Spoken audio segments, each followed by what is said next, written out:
is Rebecca with Digital Thinker. In this video, we'll explore why recording physical inventories, also referred to as cycle counts, is crucial to maintenance, repairs, and operations. We'll also walk through a quick tutorial on recording a physical inventory in Hexagon EAM.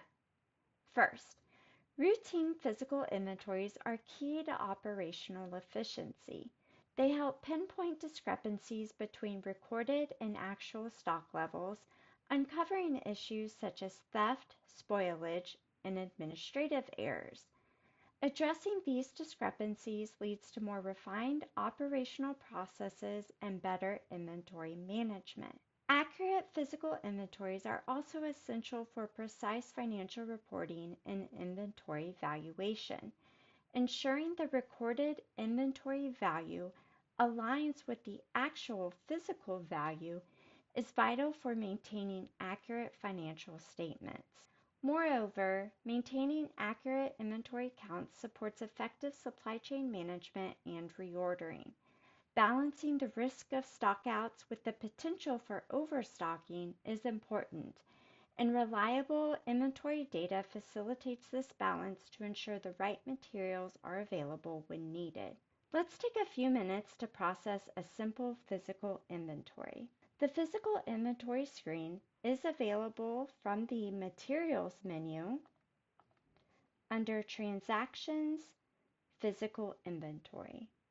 The first step when creating a physical inventory is to define the store that you'll be conducting the cycle count for. In this example, we'll be creating a physical inventory for the central storeroom, and I went ahead and assigned the physical inventory to myself. Now, the physical inventory parameters allow us to refine which parts to include in the cycle count. So rather than conduct the physical inventory for the entire store, we could do it for a specific part class, or even ABC class. If you are unfamiliar with ABC class, check out the video on assigning an ABC class to parts in Hexagon EAM.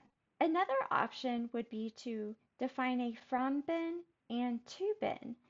This would allow us to capture a range of bin locations within our storeroom to record the physical quantities for. So in this example, I can select my from bin, so my first rack in row 1, and we'll do the bottom 2 shelves.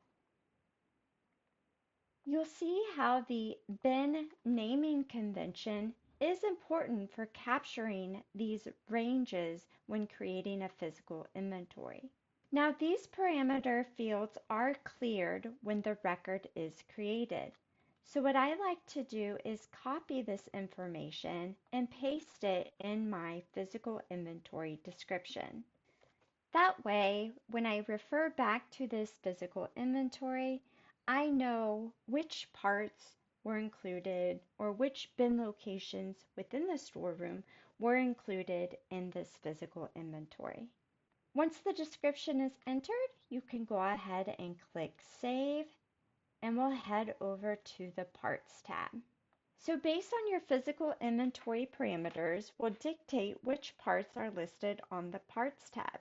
At this point in time, I could proceed with entering and recording the physical quantities for each of the part records listed. So if I were to go to bin 01A201 and see that there are 2 of these door latches, I would want to enter 2 in the physical quantity field.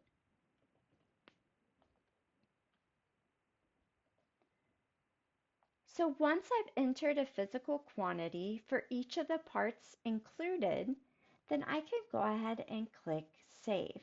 If you're conducting a cycle count for a long list of parts, be sure to save periodically. Now that I've captured a physical quantity for each part listed, I can head back over to Record View and change the status from Unfinished to Approved. At this point in time, the system will record a stock take transaction for each of the parts included in the physical inventory. We can easily view this information from the Stores screen. On my screen, we're seeing the recent transactions for the central storeroom.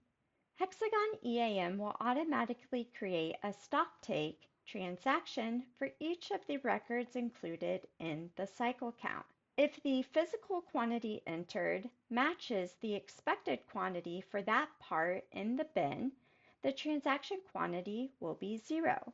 If there's a discrepancy between the physical quantity and expected quantity, the system will record a transaction quantity to update the quantity on hand. In this example, the expected quantity was 100, but we recorded 90 feet, so the system needed to update the quantity on hand to match the physical quantity, so we're seeing a transaction quantity of -10.